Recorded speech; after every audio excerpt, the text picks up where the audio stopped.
London EU settlement scheme کے تحت جعلی شادی کرنے والے جوڑوں پر مقدمہ نہیں چلایا جا رہا ہے۔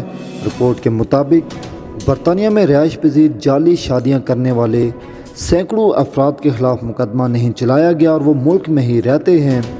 نیوز نے اعداد و شمار حاصل کیے ہیں جس میں دکھایا گیا ہے کہ 365 ووٹوں نے بریگزٹ کے بعد متعارف کرائی گئی اسکیم کے تحت یورپی یونین کے شہری اور ان کی شریک حیات کو برطانیہ میں رہنے کا حق دینے کے حق سے دھوکہ دہی کے ذریعے فائدہ اٹھانے کی کوشش کی ہے۔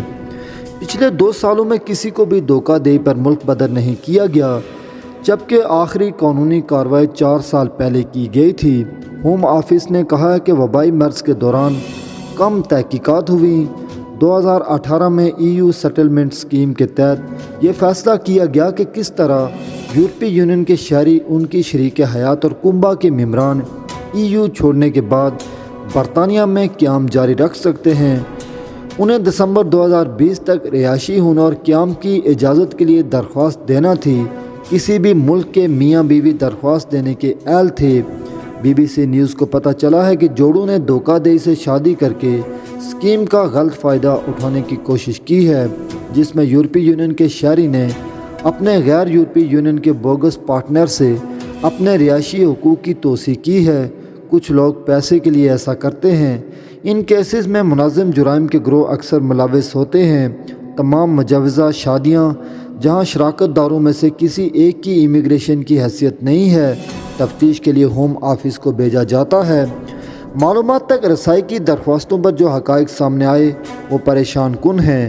مارچ 2018 سے ستمبر 2021 کے آخر تک یورپی یونین اور غیر یورپی یونین کے شہریوں کے درمیان 365 شادیاں دھوکہ دہی کے طور پر کی گئیں۔ آخری مجرمانہ کارروائی 2018 میں ہوئی جب 9 افراد کو سزا سنائی گئی تھی اور ان میں سے 4 کو ملک بدر کر دیا گیا تھا۔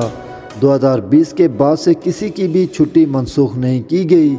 یورپی یونین کی بیشتر ریاستوں سمیت 60 ممالک کے شہری ملوث پائے گئے۔ ان ممالک کی فہرست میں البانیہ سر فہرست ہے، جس میں 146 البانی شامل ہیں۔ البانیہ میں ڈاکٹر ایورن موکو نے BBC کو بتایا کہ لوگوں نے جرائم پیشہ گروہوں کو اس مقصد کے لیے رقم ادا کی جو وہ ایک نئی زندگی کے ٹکٹ کے طور پر دیکھتے تھے۔ یہ نیٹ ورک سسٹم کو دھوکہ دینا جانتے ہیں اور وہ ان لوگوں سے پیسہ کما رہے ہیں جو ادائیگی کے لیے تیار ہیں۔ حالیہ سالوں میں اس ملک کو چھوڑنے والے زیادہ تر البانوی مرد اٹلی یا یونان گئے ہیں، لیکن ان میں سے کچھ کو ان ممالک کی شہریت نہیں مل سکی ہے، اس لیے وہ کچھ یورپی ممالک سے ایسی خواتین تلاش کرنے کی کوشش کرتے ہیں جن سے وہ شادی کر سکیں، جس کے نتیجے میں انہیں یورپی شہری ہونے کے تمام فوائد حاصل ہو سکتے ہیں۔ چونکہ برطانیہ یورپی یونین کا رکن تھا، اس لیے بہت سے البانوی برطانیہ کی طرف راغب ہوئے ہیں۔ ترانہ یونیورسٹی میں سابق پولیس چیف پروفیسر کرینار احمدی اس بات سے اتفاق کرتے ہیں کہ جرائم کے گروہ اہم ہیں۔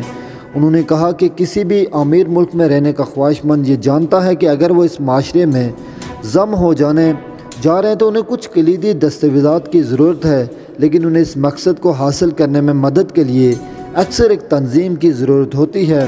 ہوم آفس نے کہا کہ عوام بجا طور پر توقع کرتے ہیں کہ ہم شریک حیات اور ساتھی کے امیگریشن راستوں کے غلط استعمال کو بہت سنجیدگی سے لیتے ہیں، اور دوسری صورت میں تجویز کرنا غلط ہے کہ ہم جعلی شادی یا سول پارٹنرشپ میں ملوث پائے جانے والے افراد کے خلاف نفاذ کی کارروائی بشمول ان کی چھٹی منسوخ کرنا انہیں برطانیہ سے نکالنے میں ہچکچاہٹ محسوس نہیں کریں گے۔